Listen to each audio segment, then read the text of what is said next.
What is up guys, and welcome back to the channel. This is Dr. Hammerstein, and today this is the comparison that I've been waiting to do for quite some time. The best of the best, the Samsung against the Apple debate over here. And in the first corner over here we have the iPhone 13 Pro. Of course the specs over here is exactly the same as the 13 Pro Max. The only difference of course is the price and of course the size of this over here. And in the other corner over here we have one of my favorite phones, which is the Galaxy S21 Ultra, which I am still using until today. So today what we're going to do is of course check out the key specs and features on both of these two amazing phones over here. Of course help you to decide which phone to get by end of this video. So yes, without further ado, let's just get right into it.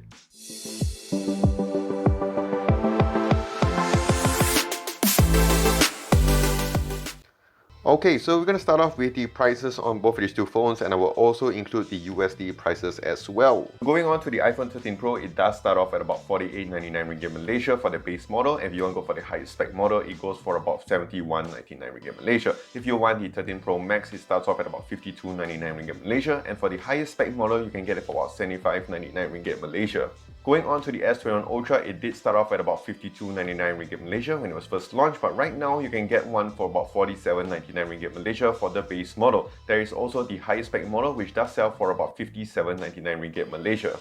Alright, so next up here, let's go on to the build and design on both these two phones, and as we can see here, both of them are looking really amazing. In terms of the build material over here, with the S21 Ultra, it's using your grid glass Victus on the back and also on the front over here. On the sides, it's using an aluminium frame. Over here with the iPhone 13 Pro, it's using your glass, very good glass over here. And of course on the front here, you do have your ceramic shield. On the side here with the 13 Pro and 13 Pro Max, they are using the same stainless steel that we saw with the iPhone 12 Pro Max. In terms of the design layout over here, to be honest, they both do look very gorgeous. We do get your huge camera layout over here on the side. I do like the design over here still. It does look very cyborg feel, very futuristic. Over here as well, it's a very similar fashion to the iPhone 11 as well, so it does look really cool. You do have your logo here as well, your other stuff here, and in terms of the button layout, you do have it on the side or on just one side, your power button and your volume rockers as well. Bottom here, you do have your USB-C for charging. Going on to the iPhone 13 Pro over here, you do have your power button, which the power button is like this. But anyway, you have your volume rockers over here, and you also do have your mute switch over here as well, which was similarly seen on phones like the OnePlus, which I don't know why many other Android phones are not doing. Of course, bottom here, you still get your USB Lightning port over here. Other than that, it's a very clean finish. Alright, so now we're going to go on to the displays on both of these two phones. So over here with the S21 Ultra, it does have the bigger 6.8 inch display compared to the 6.1 inch you can find it on the iPhone 13 Pro. Of course, if you get the 13 Pro Max, you can go up to 6.7, which is still a little bit smaller compared to the S21 Ultra. Both of these two phones, they do have your 120Hz AMOLED display. Both of them do also have their adaptive refresh rate as well, which can go down all the way to 10Hz and up to all the way to 120Hz. In terms of the peak brightness over here, with the 13 Pro and the 13 Pro Max, it can go both to a maximum of 1200 nits, whereas over here it can go up to a maximum of 1500 nits. And of course, in day-to-day usage, both of them are really good when it comes to brightness. But of course, here with the S21 Ultra, it does look much better because it can go actually a little bit more brighter compared to the iPhone 13 Pro and the 13 Pro Max. This one here does have your Quad HD Plus, which is something you can't get really here with the iPhone 13 Pro and the 13 Pro Max. One more thing to note is that over here with the S21 Ultra, you can have an always-on display, something you still can't find on iPhones over here. Of course, one more thing to note with the displays over here is that with the S21 Ultra, it does have a curved display over here. To be honest, this one I think is the best iteration over here because it's not too aggressive, whereas over here with the iPhone 13 Pro, it's a full-on flat display. Okay, so next up here, let's talk about the stereo speakers on both of these two phones. So both of them do have your down-front speaker over here, and they also do have another speaker on the top grille over here. In terms of the S21 Ultra, it's tuned by 8kg, and let's just hear it.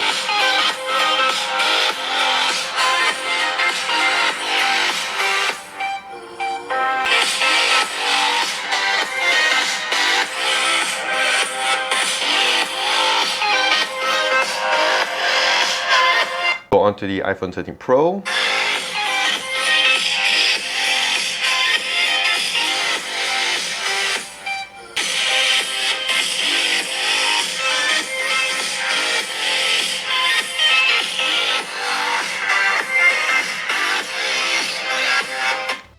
Alright, so now let's go on to the battery side of things over here. So with the S21 Ultra, it does come with a simple 5000 milliamps of battery, whereas over here on the 13 Pro, 1395 milliamps of battery. Of course, you can go for the 13 Pro Max, which of course is one of the major difference I think over here compared to the Pro and Pro Max. It does come with a 4352 milliamp battery. I'm not sure why the iPhone, they like to come up with these weird numbers. Of course, in terms of battery performance, I have to admit that with the S21 Ultra, it definitely does lose to the iPhone 13 Pro and the 13 Pro Max. Over here, I do get a nice 6 to 7 hours of screen on time, but over here, 8 to 9 hours just with the iPhone 13 Pro. With the 13 Pro Max, you can go up to almost 12 hours, which I've seen online, which is absolutely insane. And I think it is quite true, because if you see the battery capacity over here, it is a massive difference between the Pro and Pro Max.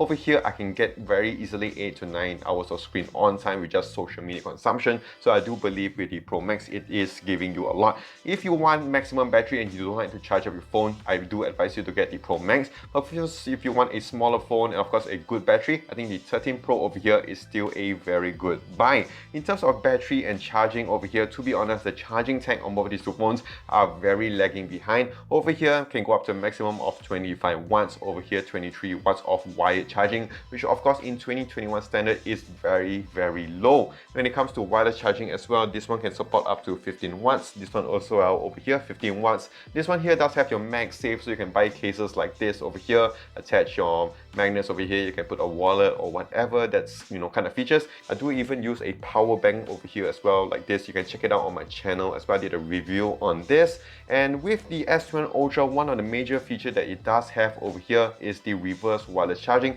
Of course, if you want to talk about extra features over here, with the S21 Ultra, it can support your S Pen over here. So like for me over here, I did buy a case over here, silicone case, and also the S Pen over here as well. You can see it does type in over here. So one more thing to note is that both of these two phones are IP68 rated, so they are dust and water resistant. For the S21 Ultra over here, you can go up to 1.5 meters for 30 minutes, whereas over here with the 13 Pro and Pro Max, you can go up to 6 meters for 30 minutes.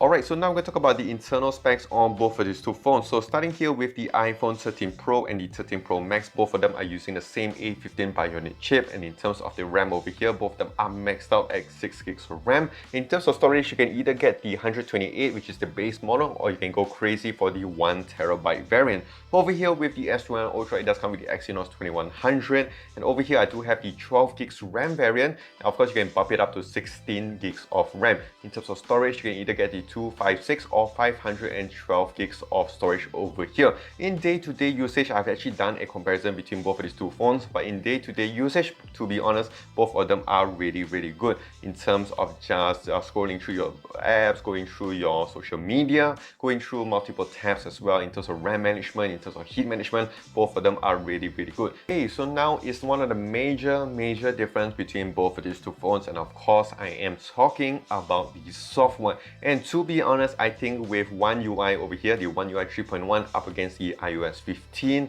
ONEUI I think is one of the best Android experience you can get out there right now. You do have stuff like your Samsung Pay, Samsung DeX mode, which is just absolutely insane. Over here, you do have your Apple Pay as well. And in terms of the layout, it's so different to each other. Of course, you do have your gestures as well, but I'm not sure why Apple hasn't introduced the side gestures over here, whereas over here, you can use both of the sides over here. Of course, you can install apps and you can change whatever you want. Here, of course, with most of iPhones, it's always very restrictive. Of course, it does feel very smooth with Apple over here. Even without the 120 Hz, it always feels very smooth as well. With the S21 Ultra, it did improve a lot, and of course, speed is not one of the major things over here. I think in terms of just functions over here, it's just absolutely insane. You can do a lot of stuff with Samsung phones. You have your Edge panel over here, which I of course do use a lot as well. This is not something you get. You do have your widgets over here, which was introduced last year. This has already been using it for a long time. Of course, in just everyday usage, it's really hard to say which one would be the best for you in terms of software experience.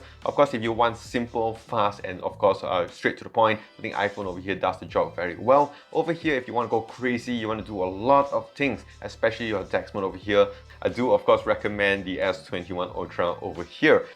Alright, so one major thing that I of course did notice a lot, especially changing from a Samsung device to an iOS device over here, and of course in general Android to iOS, is the fact that this one here does have your Face ID and also does have your fingerprint as well, which of course is very helpful in 2021. Of course going on into 2022, seeing that all of us are wearing face masks. Over here, you know, you're going to use your Face ID for a lot of things, like for your Apple Store, for your payments, which can get a bit annoying for me over here because I have to always open up a face mask and I always get a lot of dirty looks from a lot of people. I did wish that they could have introduced maybe a Touch ID on the side over here or something like this to make it a more enjoyable experience, seeing that people would keep their iPhones for quite some time.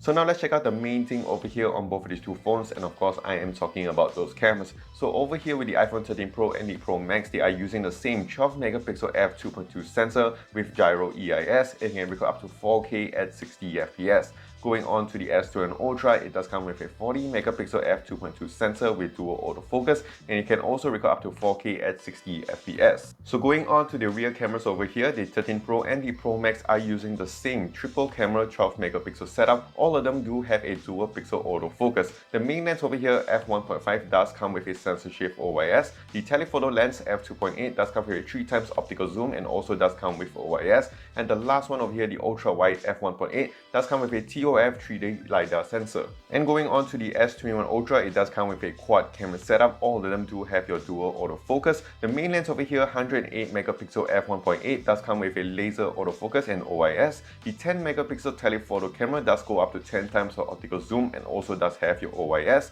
The other telephoto lens over here, also 10 megapixel f2.4, does come with your OIS and can go up to 3 times the optical zoom. And the last one over here, the ultra wide lens f2.2, does come with your super steady video. Both of these two phones can record up to 4K at 60 FPS, but for the S21 Ultra, it can record up to 8K at 24 FPS. Going on to the camera modes over here, with the iPhone 13 Pro series, there's not much of a difference over here, but one of the major things that they have added over here is the cinematic feature, which I'm super excited to check out.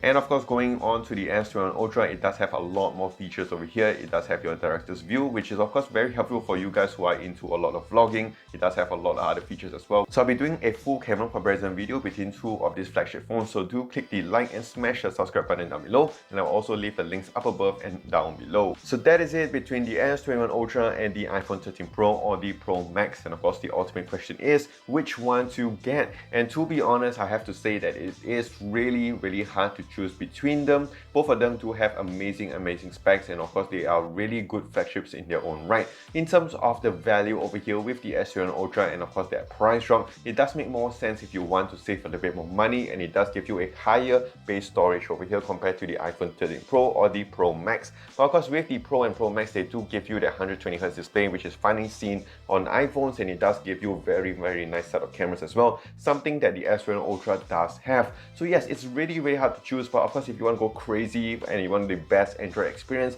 I definitely would go for the S21 Ultra. If you want to go for keep it simple and if you want to get into the Apple ecosystem, I think the 13 Pro is a very good option. And of course, if you want a bigger screen, you can go for the Pro Max. You're not losing a lot between both of these two phones. Of course, these are just my thoughts and my opinions. Do leave yours in the comment section down below. If you guys did enjoy this video and also want to see more of these type of videos, do click the like and smash that subscribe button down below for more videos like this in the future. Do also follow me on my social as well on Twitter, Instagram, Facebook, and also here on YouTube at Dr. Hammerstack. So that is it. This is Dr. Hammerstack. Stay safe, take care, and wash those hands.